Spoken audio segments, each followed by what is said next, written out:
Katika ardhi ya Uajemi, moto wa zamani uliwaka sana. Rusbe mdogo alilinda moto huo usiku kucha. Moyo wake ulikuwa na wasiwasi, dunia hakuitaka. Aliacha kasri, dhahabu na baba yake mpendwa. Alisafiri nchi nyingi, kutoka kanisani hadi kanisani, akitafuta ukweli safi kama umande wa asubuhi. Walimu wake walikufa moja baada ya mwingine.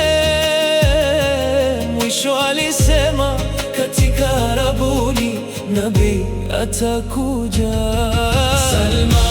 Salman al-Farisi, mfungwa huru moyoni mwake, alijiuza ili apate uhuru wa roho yake. Alipanda mitende, alitimiza ahadi kwa Rasulullah.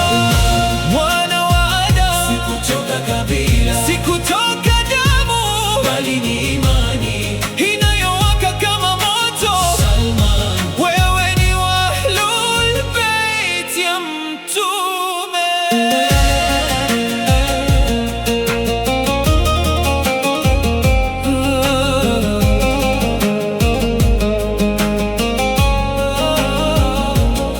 Huko Yathrib aliishi kama mtumwa mnyonge, lakini macho yake yaliona nuru aliyokuwa kingoja.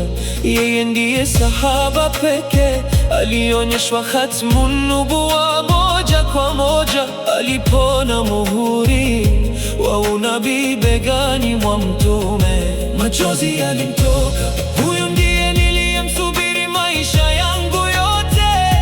Kutoka moto wa Zoroaster hadi nuru ya Qur'an, akawa shahidi.